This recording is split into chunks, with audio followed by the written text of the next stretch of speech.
Hi there, I'm Osama, and today we'll be learning about a really important concept in 3D visualizations and game development, which is called raycasting. Raycasting, not row casting or ray tracing, but raycasting. So what does it do actually? So whenever you are playing a game, a 3D game basically. So whenever you click on an object, a 3D object, so the game doesn't know where you're clicking or which object you have to click on. So what does it do? It's a really clever thing it does. So imagine this is your screen and this is the inside of the game. So whenever you click on the screen, a ray appears from where you're clicking, and it has a direction and an origin point. So it moves to the object where you're clicking. It shoots straight away to the character or the object that you are clicking on, and it selects it or it gets its properties. So using those properties, the game engine or the physics interaction tool understands what you are clicking on or what you are aiming at. And this thing is really important in visualizations and 3D game development.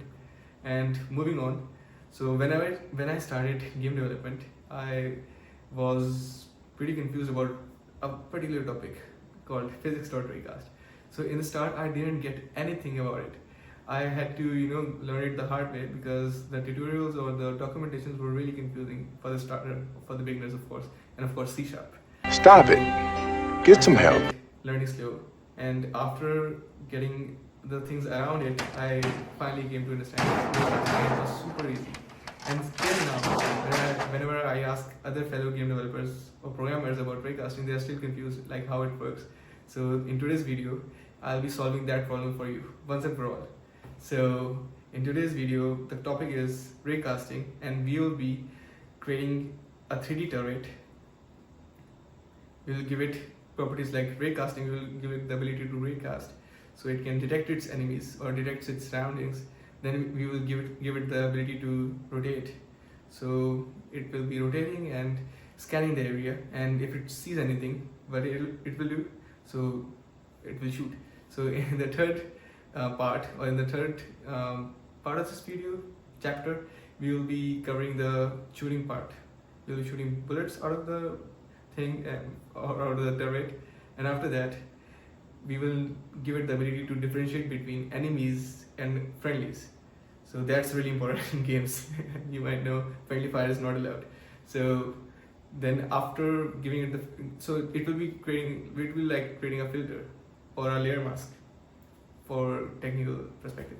So this is a really interesting topic, and there's a surprise at the end of the video for you. So let's get going. I have this 3D model of a turret. Let's copy paste the script. It might look pretty scary, but it's not. Let's break it down one piece at a time.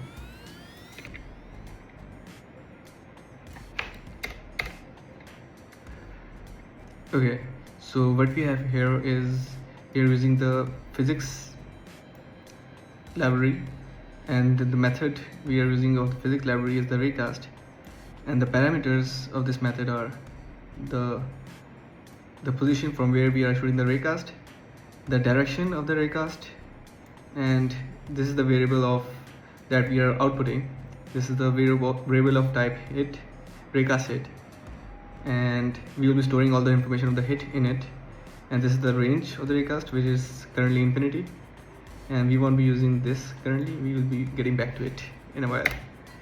Okay, so after this, after it hits something, after the raycast hits something important, we draw a line from that point, from the initial point of the raycast, the origin point, to the point in the direction of the raycast, and this will be the distance. So from the hit variable, we are getting the distance. We can also get other stuff from the hit variable. For example, we can get the collider, and from that collider we'll get the body of the object or the game object or other components of that object. And we can also get the point, which is the 3D coordinate of the raycast, of the point where the raycast hit, the rigid body of the other component, the texture coordinate, and other stuff as well.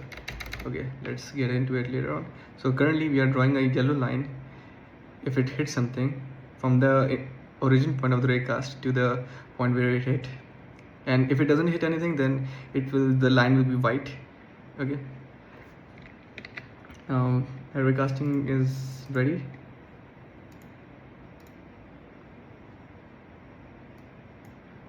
Now we need an origin point for the raycast.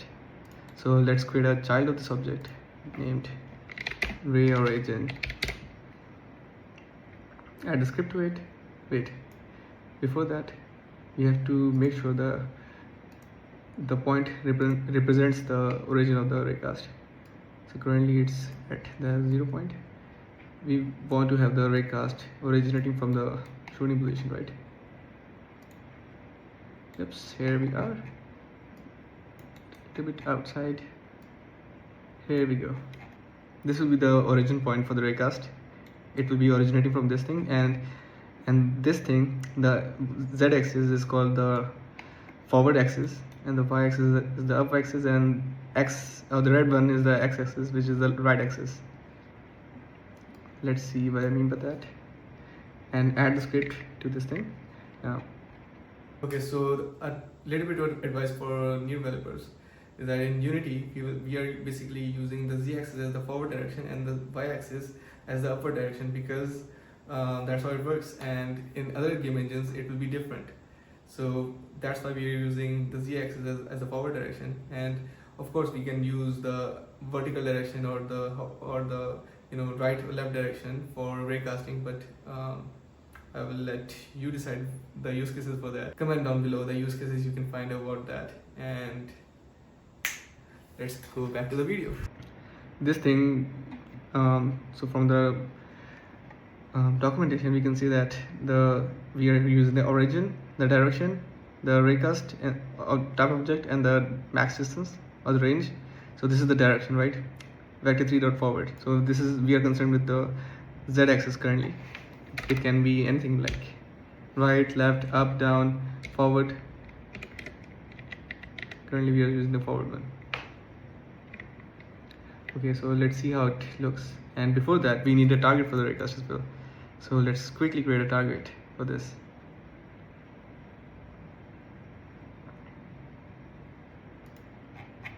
This looks like a pretty neat enemy.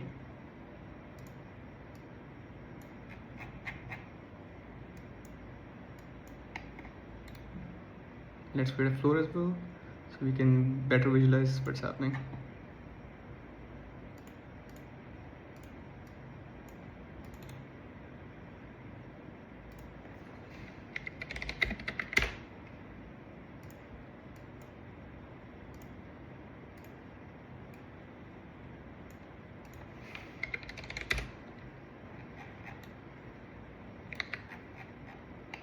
Okay, everything seems to be ready. Let's play this thing. Okay, as you can see, the current raycast is going to infinity, and it's white in color, and we can see that it's not hitting anything. Now let's put it in the field of this thing. Now it's hitting, and the color has changed, and now the behavior is exactly like we predicted. It's originating from this point and it's going to this point. Okay, so raycasting is literally this easy. Let's create more of these things, more of the enemies which are surrounding the turret.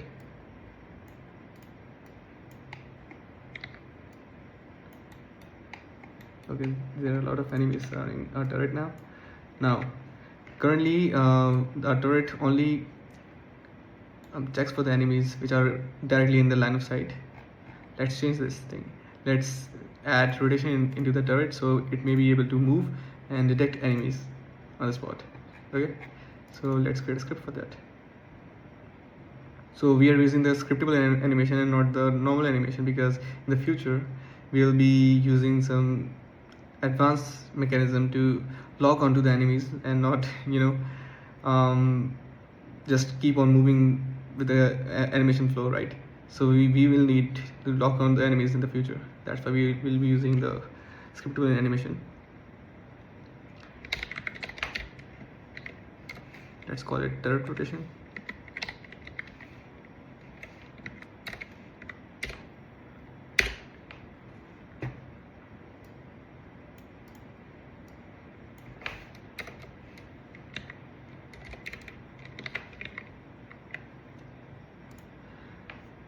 Okay, so the behavior we are looking for is this one.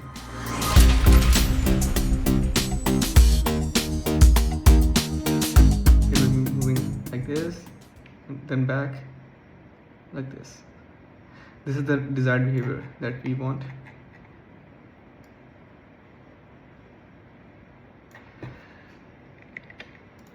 Now to achieve this, let's create the script accordingly.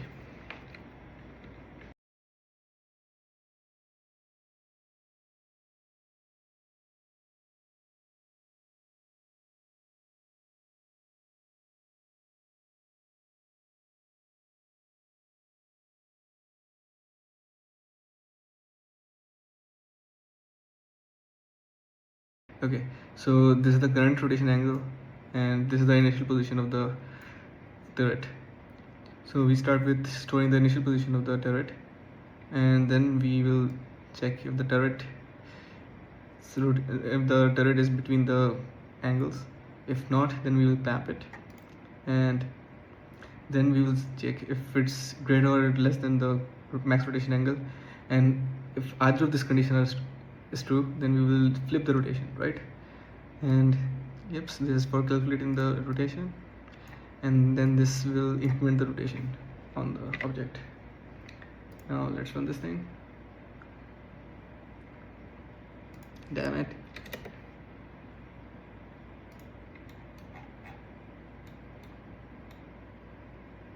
It's working pretty well. It's not accounting for this one. Let's increase the rotation angle a bit.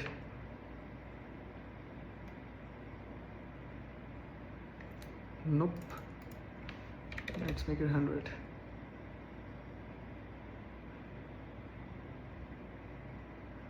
Okay, perfect. 50 and 100. Now we can detect the enemies, right? And we can have a range for the enemies. Now let's shoot the bullets.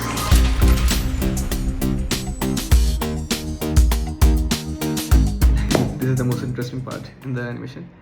Now for the bullets, let's first create a bullet. Let it be a simple object, a 3D object of sphere.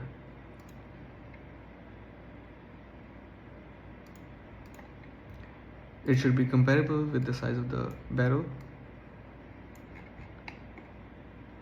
Let it be smaller. This works.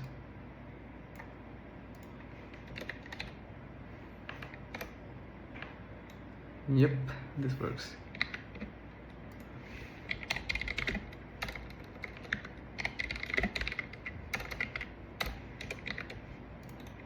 A material for this bullet, let's call it bullet matte. Give it some neon green color for visibility. Now, okay, the bullet is ready. Save the prefab.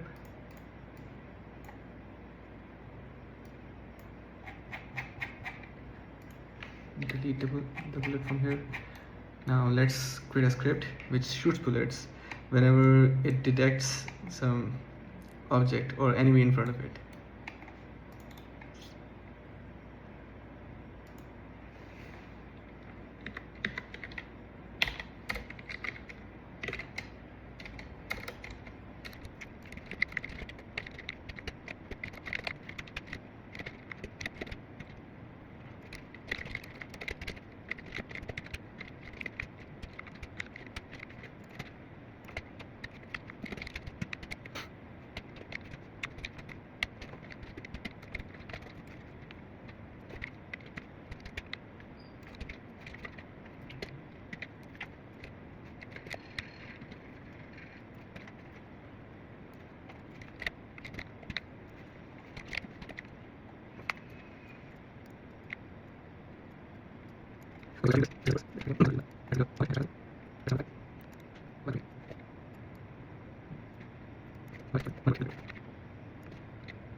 So let's try shooting the bullets to see if the script works.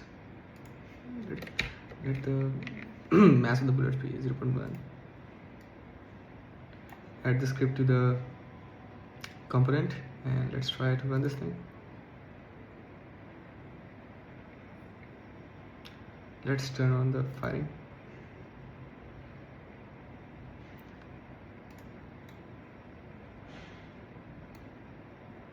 Why is it not shooting anything?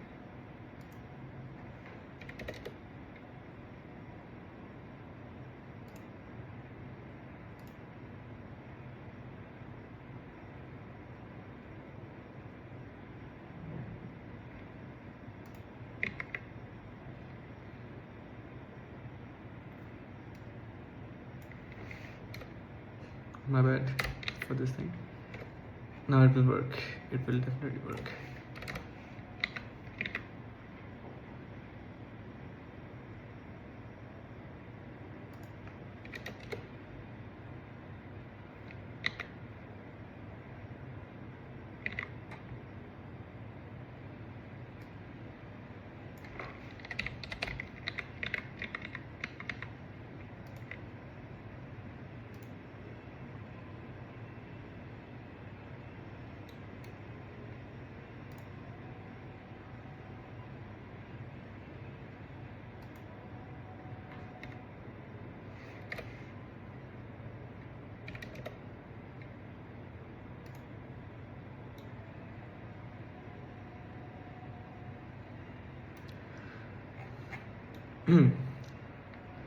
Okay, it works. Perfect. Now let's see how the script works. So we have initialized a game object for the prefab named bullet prefab, and then we have a variable named is shooting to control if it's shooting or not.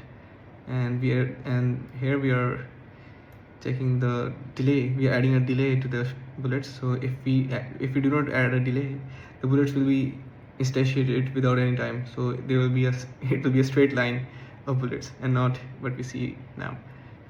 Okay, so these are basic sanity checks for the script to work, and this thing converts the fire rate, which is in frequency, to time, right?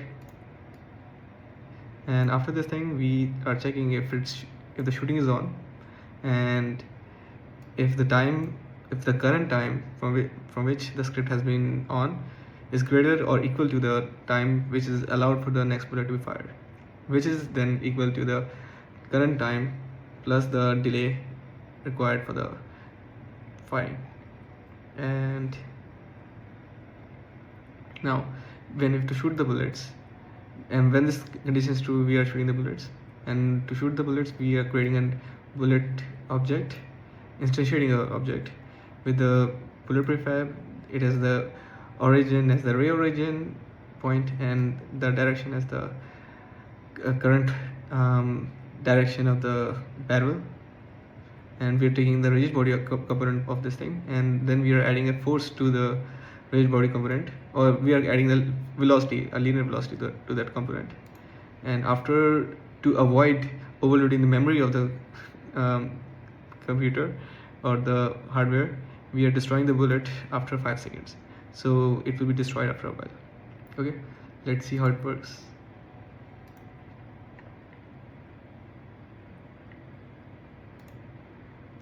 Turn it on. Increase the bullet speed to something like 150. Fire rate needs to be increased. Let it be 5.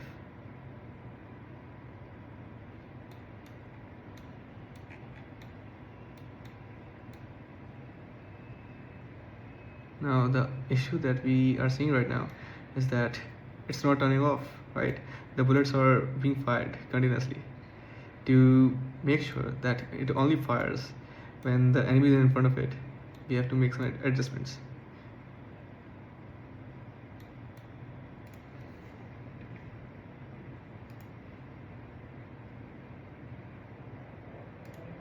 Okay, so in the raycasting script, let's create a reference to that object to the script first.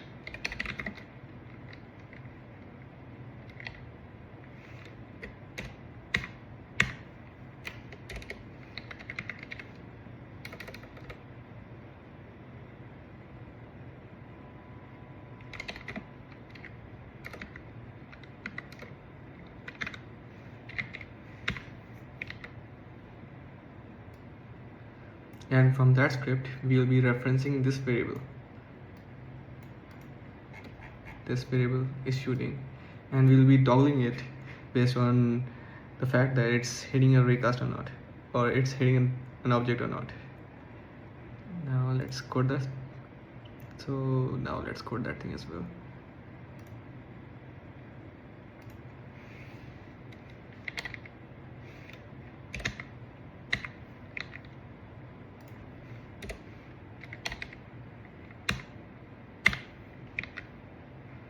And turn these off because these are pretty annoying in the console log.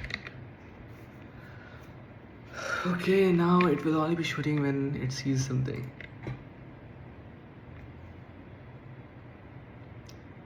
Focus on here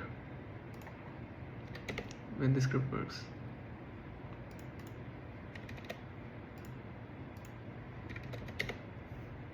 Let's make these a little bit bigger so we can see them properly.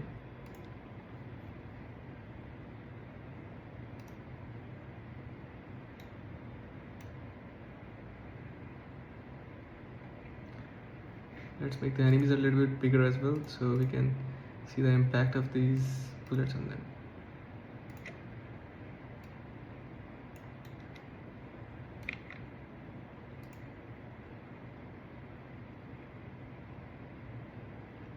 Now focus. It's toggling based on the enemies.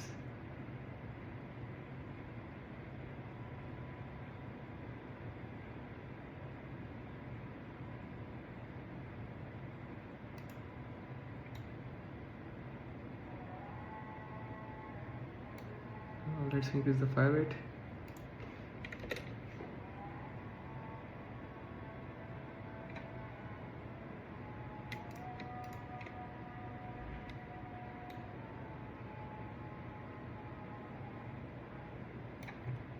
Working pretty well.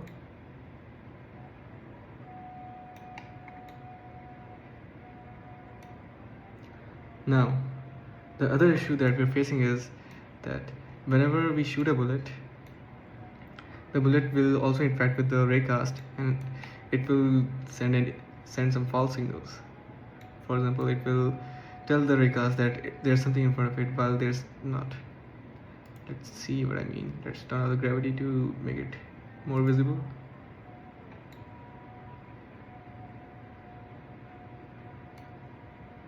Increase the speed.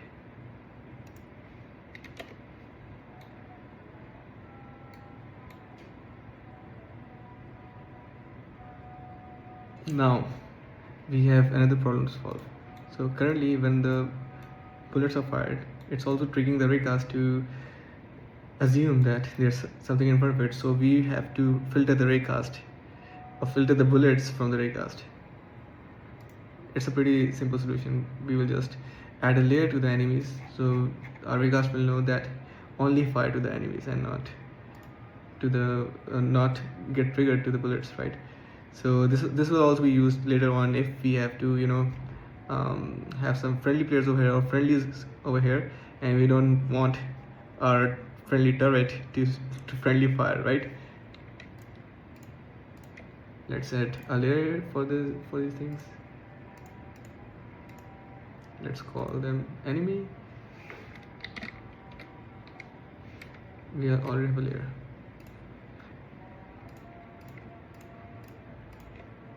Now there's the enemy.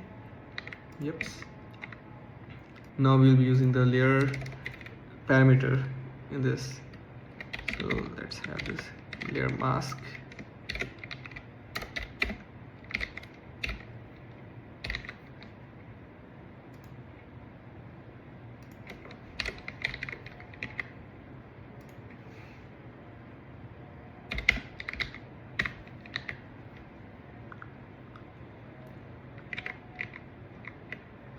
Okay, now let's create a friendly and pray to God that it does not shoot the friendly. Let the color of the friendly be something like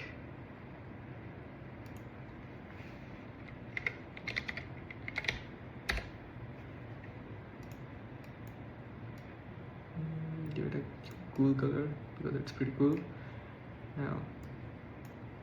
And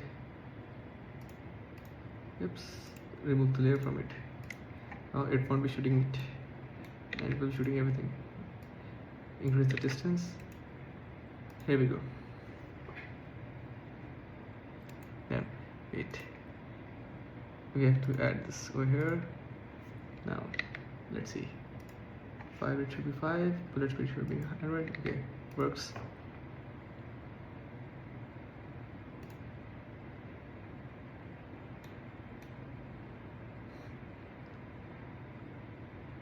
Okay, it's working.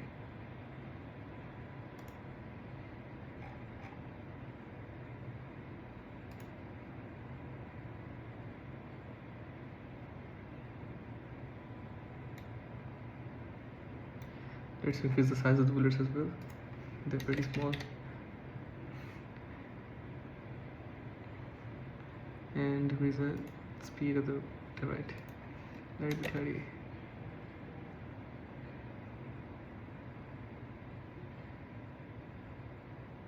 Perfect.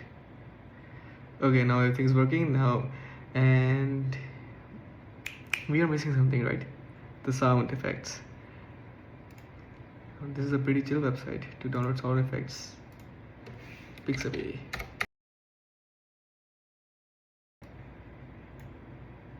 Sound has been added now. Now we want that. Whenever it shoots, we want the sound. Let's create an object for that. Public.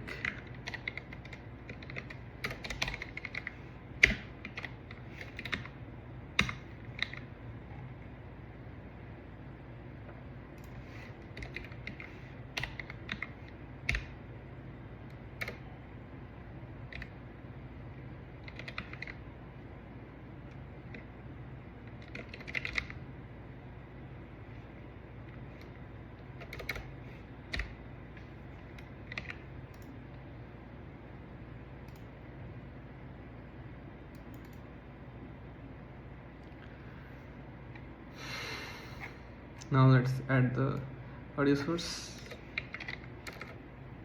We need a single shot behavior method. Where is that?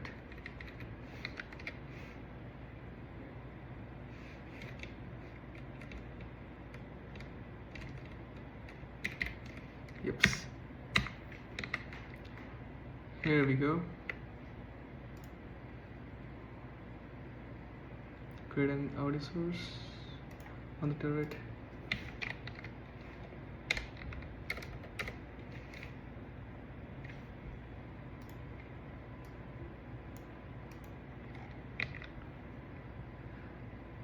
Sound will be 0.5 for now. Okay, everything is in order. Let's add this and let's play.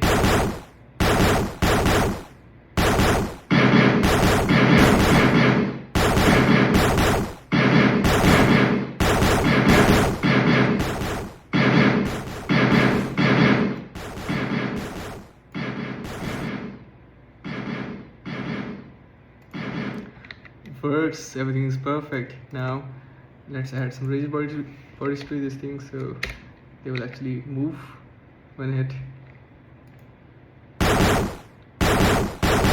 Run this thing.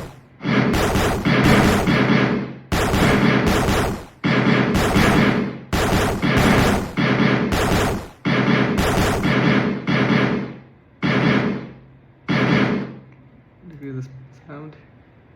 The sound should be like 0.15. Okay, so now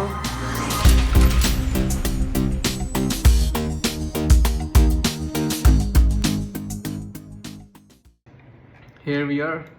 We have a turret which shoots only at the enemies or the considered enemies, and it doesn't shoot at the friendly, and it's purely automatic. Now let's enjoy the thing we have created, a weapon of mass destruction.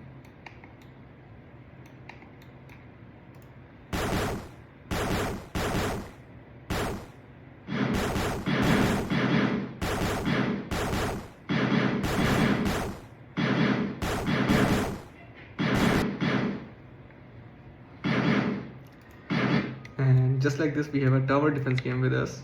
Now let's duplicate this thing just like in tower defense games.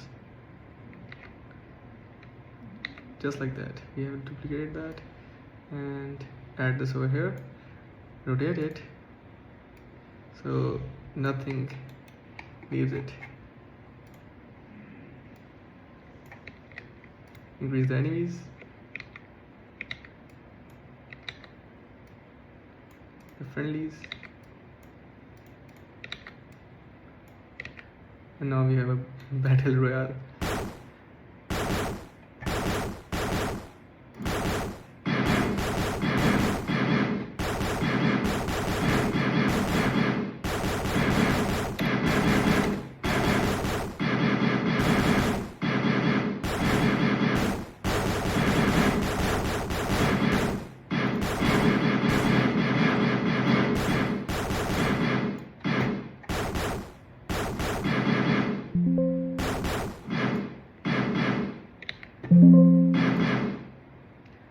Okay, maybe we need to change the angles.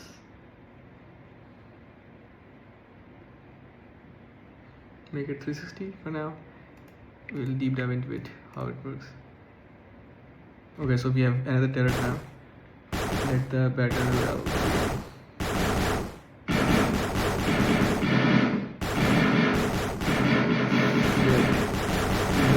So satisfying.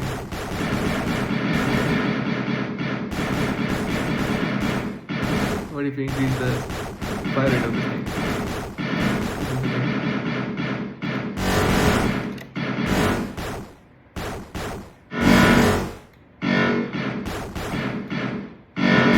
That's everything from my side. I hope you liked the video.